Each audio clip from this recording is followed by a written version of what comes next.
Britain decided a show of strength was needed in the Middle East to persuade the Arabs that the British were the masters there, not the Germans or Turks. The capture of Baghdad would create an immense impression in the Middle East, especially in Persia, Afghanistan, and on our own frontier, and would counteract the unfortunate impression created by want of success on the Dardanelles.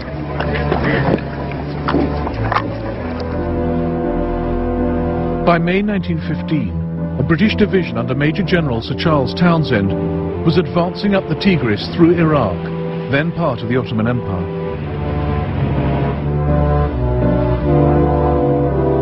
Just 25 miles short of Baghdad, they were halted by the Turkish 6th Army. The British fell back on Kut, a town on a loop in the Tigris. The Turks surrounded them, and the British settled in for a siege. Townshend was optimistic they'd all be rescued within days. But by January, with the food running out, their own cavalry came reluctantly to the rescue. About 3 weeks ago, the first horse fell under the butcher's knife. Since then, they have been slain daily, about 20 a time. We have it in steak and kidney pie, horse mince, horse rissoles, potted horse, horse soup, stuffed horse meat, etc. Ad nauseam. Hundreds of British soldiers died trying to save Townshend's garrison. This morning there was a strong English attack. Between the battle lines, the field is covered with English corpses.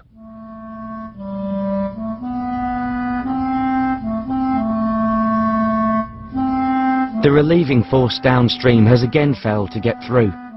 General Townshend has issued a communique to us. The eyes of India and England are on us, and we shall go down as heroes, which doesn't do us much good. I'd sooner not be a hero in Kut and have plenty to eat.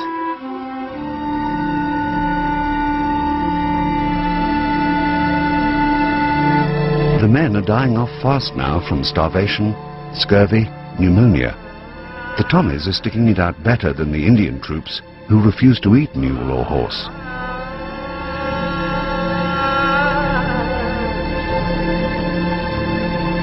On the 24th of April, during the last desperate days of the siege, a gallant attempt was made to send a ship carrying 270 tons of food up the Tigris to Kut.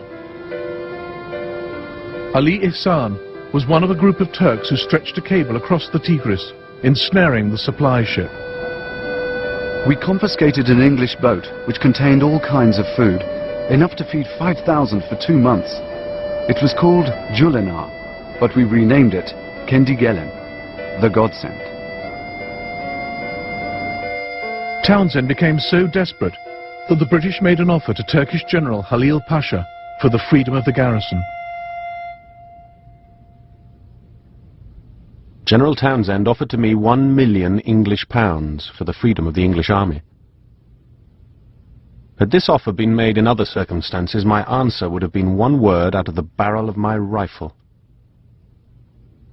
Trying to keep my calm, I replied that I took this offer as a joke. Finally, on the 29th of April 1916, after 146 days of siege, Townshend surrendered. An even more humiliating defeat than Gallipoli.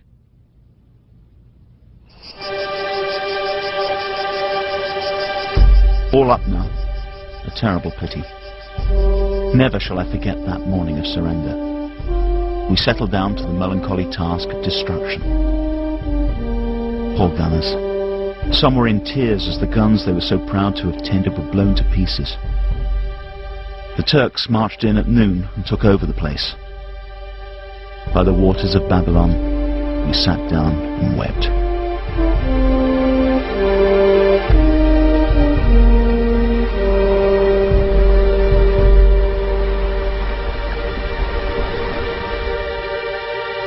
Field Marshal von der Goltz died of typhus just before the Turkish victory at Kut. But it was in line with something he wrote, an unusually modern and prophetic view. For me, the present war is only the beginning of a long historical development, at whose end will stand the defeat of England's world position. The hallmark of the 20th century must be the revolution of the coloured races against the colonial imperialism of Europe. The evening after the fall, Turks and Arabs moved through the narrow streets of the city to where we had buried the much-loved Field Marshal a few days earlier. The Turkish commander wanted to bring the news of the fall of Kut-ül Amare to the dead leader whose achievement it was.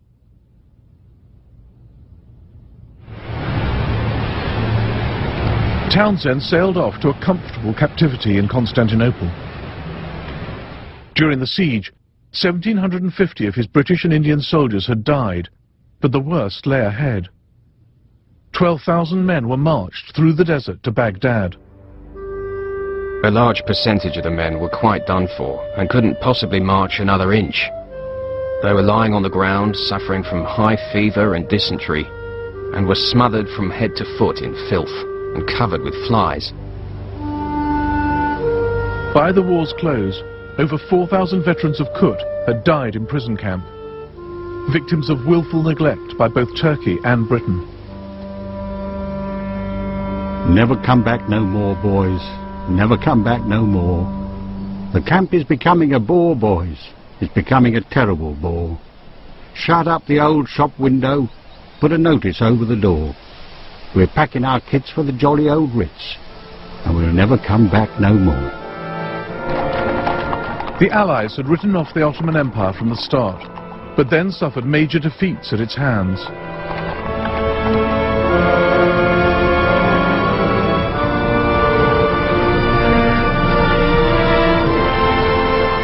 The Turks would see out the war. It wasn't Allah or the Germans that kept them fighting to the end, but self-defense and political ambition.